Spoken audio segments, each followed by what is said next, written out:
welcome everyone. Maybe I can already start by introducing the agenda of our workshop today. So today we will look at the first steps to kickstart your entrepreneurial journey in urban agriculture, presented by the Edible Cities Network. And we will have Ina Säumer, the project leader, introducing the project to us at first. This will be followed by a small input by Klaus Fichter, the director of the Borderstep Institute, and myself. And we will then go into breakout sessions, and we will brainstorm the different elements of the Edible City Solutions Canvas that we will present to you today during this interactive session. So you will get to work on this yourself, and then we will be able to discuss this in groups. And we will then close with looking at which possible next steps you might take. So yeah, we're planning to end at 3, and maybe, yes, we can start now. I'll hand over to Ina. Yeah, hello. Also, warm welcome from my side. My name is Ina Säumer. I'm from Humboldt University, and I would like to introduce to you a bit with some very few slides our EduCityNet network project. Well, it's in a nutshell, shortly. So we are a project which works on 4 different continents. We have more than 35 organizations from different types of organizations in the project. And we work on the integration of so-called edible city solutions for social, resilient, and sustainably productive cities. I would like to introduce shortly what we understand with the term, why we use the term of edible city solutions. We think that these are cover a wide range of different forms of urban farming, food production, distribution, and consumption. These solutions use innovative principles of ecological design, closed material and energy flows, and have economic, social, cultural, and environmental benefits. You can have further readings on this. Stephanie will give you some links in the chat, so if you want, you can dive into this matter a bit deeper. Today, we focus on the economic benefits of edible city solutions, on this part of the triangle of the sustainability. Here we understand things like providing green jobs, saving resources, reducing food miles, or reducing health costs. There are different really successful scaling options in the implementation of edible city solutions that you can have further readings on also on a paper that we provide in the chat. The main mission of our project is to mainstream edible city solutions. We see them as a strategic step towards the development of socially inclusive, sustainable, productive, biodiversity-friendly, resilient, and healthy cities. We see that edible city solutions invite citizens to co-create their sustainable development of their society, and to proactively change the urban environment to their own benefit, but also to the benefit of all, and to induce finally also a paradigm shift of lifestyle. We work in so-called city teams in our cities. Here you can see the cities on this map. We have local and regional networks, and we work as a community of knowledge and practice. We understand that we have, let's say we aim to have a collective learning process, which leads to a comprehensive and co-developed knowledge base with contribution from theoretical and practical context. So in our philosophy, we all are experts. We have mainly two different working streams in the project. We co-create and test edible city solutions in so-called living labs or real life labs that you actually can also visit. And we co-develop sustainable master plans for edible cities of the future. So anchoring edible city solutions in urban planning. This is a second work stream that we have. Also here you can have more insights on our website on this. We are really happy if more people, more cities, more organizations join our network on local, regional, global, and cross-sectoral manner. So please feel free to join the network. And yeah, thank you for being here with us. And now I hand over again to Alexander. Thank you, Ina, for introducing the Edible City Network and initiative. My name is Klaus Fichter. I'm head of the Borderstep Institute located in Berlin, as you can see in my virtual background, the TV tower in Berlin.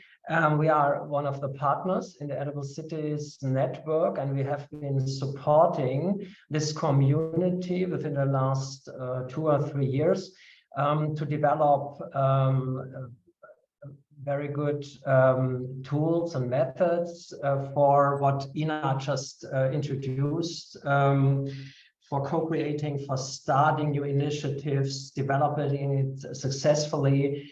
And one of these tools is the Edible City Solution Canvas, which you see right now here.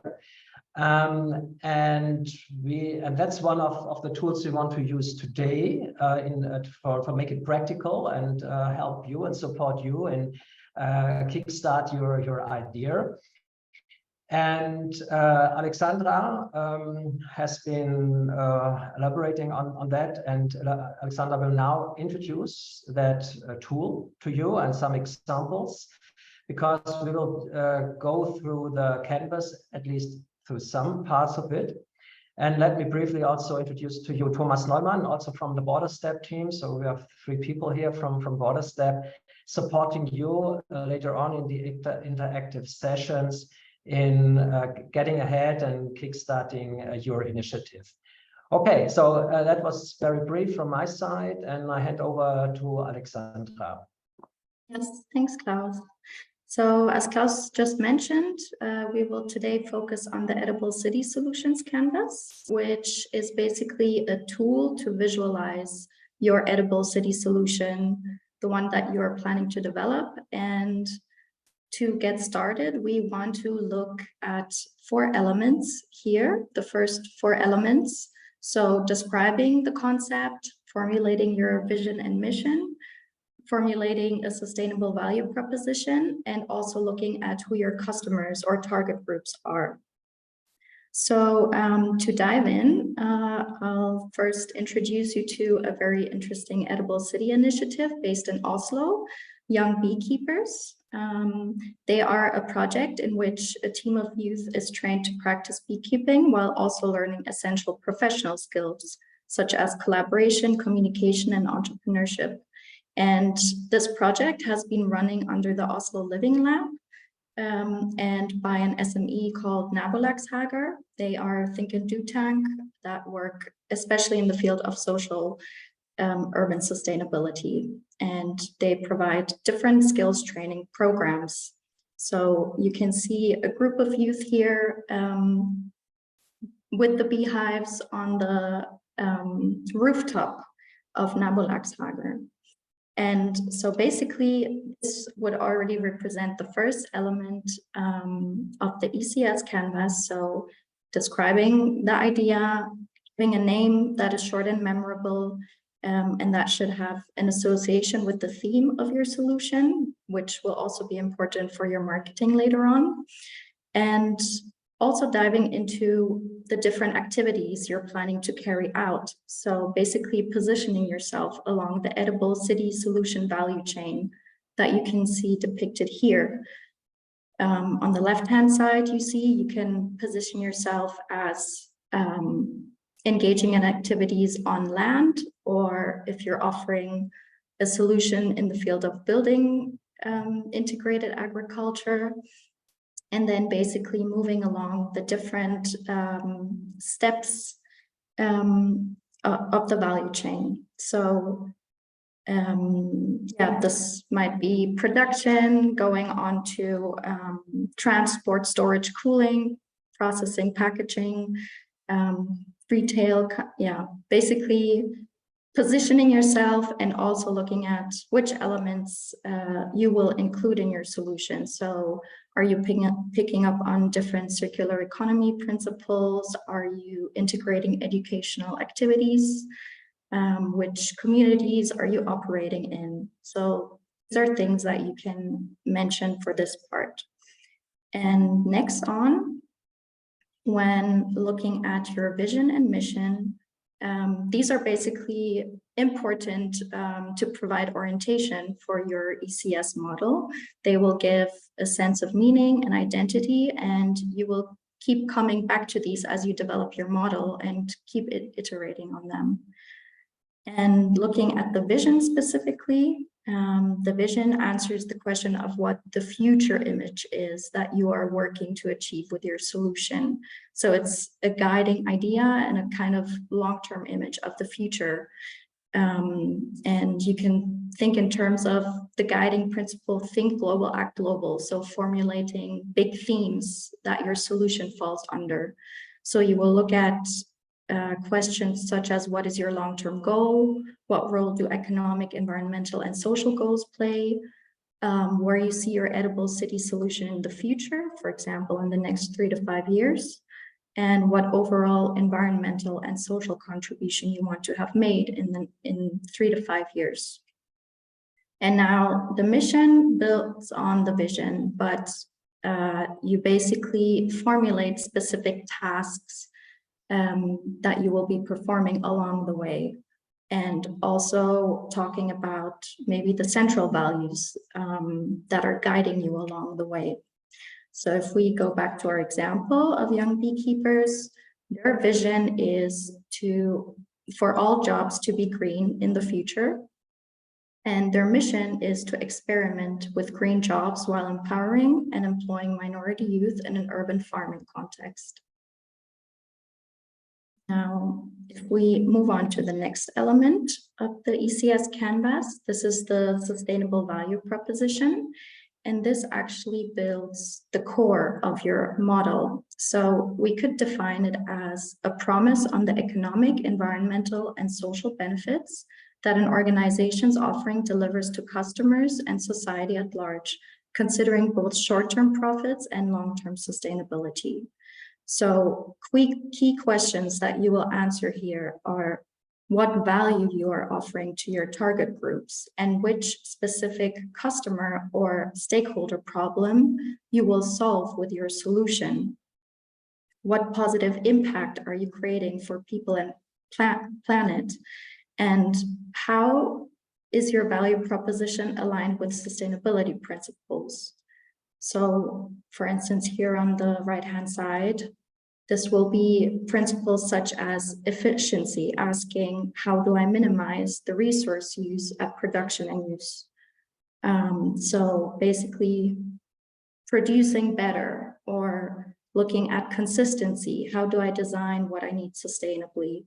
So this will also involve thinking in terms of closed loops, so applying circular economy principles, for example, using renewable sources, applying biological principles, or sufficiency, which asks what do I really need and why? So looking at production and consumption patterns and how to consume less, for instance. Now, there's a helpful tool that will help you to basically define your value proposition in 1 to 2 sentences. So to define your sustainable value proposition statement. And it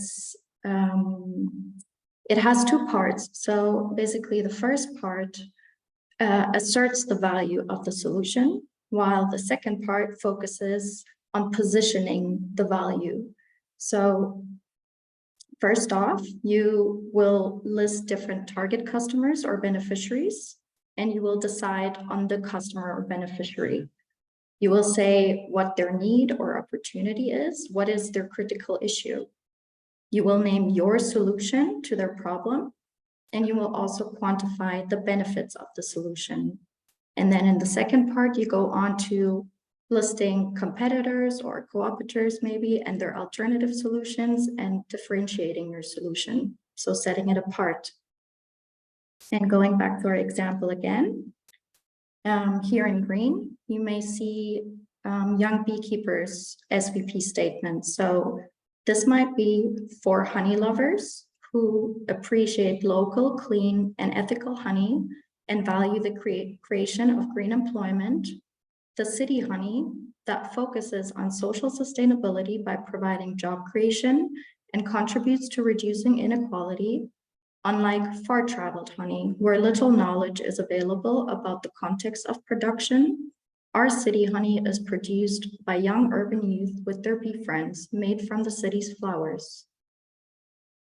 So this might be their statement, and something we will also work later on. The last element we wanted to look at today is the customers or the target groups. So key questions to ask here are, who exactly are our customers and for whom is value created? And also which target groups are to be served. So we differentiate here between customers and beneficiaries or target groups, because on the one hand, when we look more at the entrepreneurial dimension, we have the, well, directly or indirectly paying customer who finance the initiative's impact. So this can be end consumers, but it can also be companies, municipalities, foundations, and so on.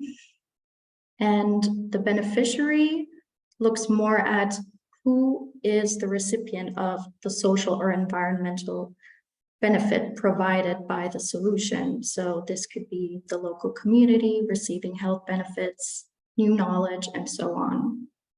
And going back to the key questions, of course, we also look at sustainability principles and aspects. So what significance, for instance, does sustainability have for your target groups? And how maybe could additional target groups be reached with more sustainability? So again, looking at Young Beekeepers Oslo, we could define the customers in their case as local honey lovers, artisanal honey lovers, co-working building residents who share the same building with Nabolagshager, for instance, partners. And the target groups would relate more to, for example, the youth who receive job training and connection to nature, or the local community who benefit from enhanced biodiversity in their neighborhood. And yes, so these have been the four fields that we will also work on. And here are two more examples that we'd like to show you before we move off into the interactive sessions. So Growing Hope Gardens from Los Angeles. They are a nonprofit organization that empower people with modest means and those experiencing homelessness by supporting resident urban food gardens on affordable housing, homeless shelter properties, and raw land. So they are an initiative that started in 2019 by Carolyn Day. They are by now a team of 6, and they are in partnership with different social housing companies and local nonprofit organizations, championing this concept of urban food gardens and really empowering residents at a disadvantage to grow their own food, healthy, nutritious, local food. So this is another great ECS example. And another example from Berlin, Germany is Himmelbeet.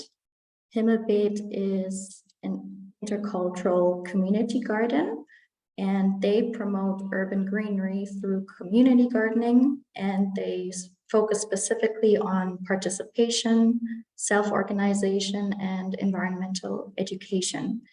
They were founded in 2012, have around 10 employees, and more than 200 gardeners and volunteers are involved in different projects of environmental education, inclusion, climate protection. And yes, I will not be able to go into more detail now, but we will be happy to also send you the slides afterwards. So with this said, we would now like to go into the interactive sessions, unless there's no questions. And the plan is to have 3 breakout rooms, which will be moderated by Klaus, Thomas, and myself. And on the left hand here, you can see one board that you will be able to use. And it basically contains the 4 elements of the ECS canvas that we just spoke about. And you will be able, step by step, to work through the questions that we also just looked at, and take your idea and fill out the post-its based on the idea that you have so far. And we will take 30 minutes of individual work. You will be able to ask questions, of course, but we will then take 30 minutes after that to discuss the results and what you've worked on. Thank you very much for your participation today. It was great to have you and work through the individual parts of the idea with you. We're very happy to also let you know about another workshop that we will have coming up in September. And otherwise, yes, feel free to visit the edicitnet.com site to look at more best practice examples, different publications. Stephanie had also shared the guidebook earlier already, but you will be able to find everything there. And yeah, we wish you all the best with developing your ideas further, and look forward to maybe seeing you at the next workshop. So take care and bye.